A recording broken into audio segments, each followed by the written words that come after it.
വയറുവേദനയുമായി ആശുപത്രിയിലെത്തിയ 40-കാരിയുടെ വയറിനുള്ളിൽ നിന്ന് ലഭിച്ചത് 41 റബ്ബർ ബാൻഡുകൾ. പാറശാലയിലാണ് സംഭവം. ശസ്ത്രക്രിയ ചെയ്ത ചെറുകുടലിൽ നിന്ന് റബ്ബർ ബാൻഡുകൾ പുറത്തെടുത്തു.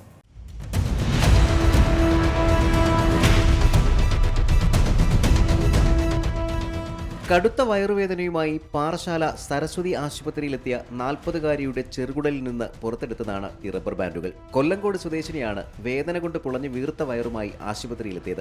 സ്കാനിംഗ് പരിശോധനയിൽ ചെറുകുടലിൽ തടസ്സമാണെന്ന് കണ്ടതിനെ തുടർന്ന് അടിയന്തര ശസ്ത്രക്രിയയ്ക്ക് വിധേയയാക്കുകയായിരുന്നു. ശസ്ത്രക്രിയാ സമയത്ത് ചെറുകുടലിനുള്ളിൽ കാണപ്പെട്ട മുഴ നീക്കാൻ കുടൽ തുറന്നു നോക്കിയപ്പോൾ ഡോക്ടർമാർ പോലും ഞെട്ടി. റബ്ബർ ബാൻഡുകൾ ഒന്നിനോടൊന്ന് കൂടിച്ചേർന്ന് പന്ത് പോലെയായി ചെറുകുടലിനെ പൂർണ്ണമായും തടസ്സപ്പെടുത്തിയിരിക്കുന്നു. ഒന്നൊന്നായി അവ നീക്കം ചെയ്തു. മൊത്തം 41 റബ്ബർ ബാൻഡുകൾ പൂർണ്ണമായും നീക്കി ശസ്ത്രക്രിയ പൂർത്തിയാക്കി. രോഗി ഇപ്പോൾ സുഖം പ്രാപിച്ചു വരുന്നതായി ഡോക്ടർ അജയകുമാർ പറഞ്ഞു. ചെറുകുടലിൽ തടസ്സമായിട്ടാണ് ഇവിടെ എത്തിയത്. കഴിഞ്ഞ കുറേ നാളായിട്ട് വയറുവേദന ഉണ്ടാവും. ഒരു 4 ദിവസം കൊണ്ട് വയറ് വീർപ്പും, ആഹാരം കഴിക്കാൻ വയ്യ, മോഷൻ പോകുന്നില്ല, ഇടയ്ക്കിടയ്ക്ക് ഛർദില്, അങ്ങനെയാണ് ആശുപത്രിയിൽ എത്തുന്നത്. അപ്പോൾ ഇൻവെസ്റ്റിഗേഷന്റെ ഭാഗമായിട്ട് CT സ്കാൻ ചെയ്ത് നോക്കുമ്പോൾ ചെറുകുടലിന്റെ അവസാന ഭാഗത്ത് ഒരു തടസ്സമുള്ളതായി കണ്ടെത്തി. അങ്ങനെ അടിയന്തര ശസ്ത്രക്രിയയ്ക്ക് രോഗിയെ വിധേയമാക്കി. ശസ്ത്രക്രിയ ചെയ്യുമ്പോൾ ചെറുകുടലിൻ്റെ അവസാന ഭാഗത്തിനടുത്തായിട്ട് ഒരു മുഴ പോലെ, ഒരു ബോൾ പോലെ ഉള്ളിൽ കാണപ്പെട്ടു.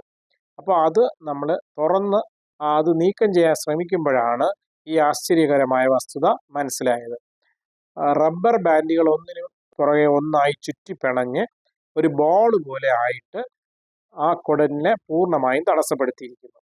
അപ്പോൾ റബ്ബർ ബാൻഡുകളെല്ലാം റിമൂവ് ചെയ്ത് കുടലിൽ തുന്നിക്കെട്ടുകയാണ് ചെയ്തത്. രോഗി ഇപ്പോൾ പൂർണ്ണമായും സുഖം പ്രാപിച്ചു വരുന്നു. സ്വകാര്യ സ്ഥാപനത്തിൽ ജോലി ചെയ്യുന്ന യുവതിക്ക് ഇടയ്ക്കിടെ റബ്ബർ ബാൻഡ് വായിലിട്ട് ചവയ്ക്കുന്ന ശീലമുണ്ടായിരുന്നതായി വീട്ടുകാർ പറഞ്ഞു. സ്വന്തം തലമുടി, ഭക്ഷ്യയോഗ്യമല്ലാത്ത ചില സാധനങ്ങൾ തുടങ്ങിയവ കഴിക്കുന്നത് ഒരുതരം മാനസിക വൈകല്യമായി കണക്കാക്കപ്പെടുന്നു. അത്തരം സംഭവങ്ങൾ മുമ്പും റിപ്പോർട്ട് ചെയ്യപ്പെട്ടിട്ടുണ്ട്. എന്നാൽ റബ്ബർ ബാൻഡ് വിഴുങ്ങി ഇങ്ങനെ ഒരു അവസ്ഥയുണ്ടായ സംഭവം രാജ്യത്താദ്യമായിരിക്കാം എന്നാണ് ഡോക്ടർ അജയകുമാർ ചൂണ്ടിക്കാട്ടുന്നത്. C Malayalam news, Thiruvananthapuram. ഏറ്റവും പുതിയ വാർത്തകളും വിശേഷങ്ങളും വിരൽ തുമ്പിലറിയാൻ സി മലയാളം ന്യൂസ് എല്ലാ ഡിജിറ്റൽ പ്ലാറ്റ്ഫോമുകളിലും ലഭ്യം.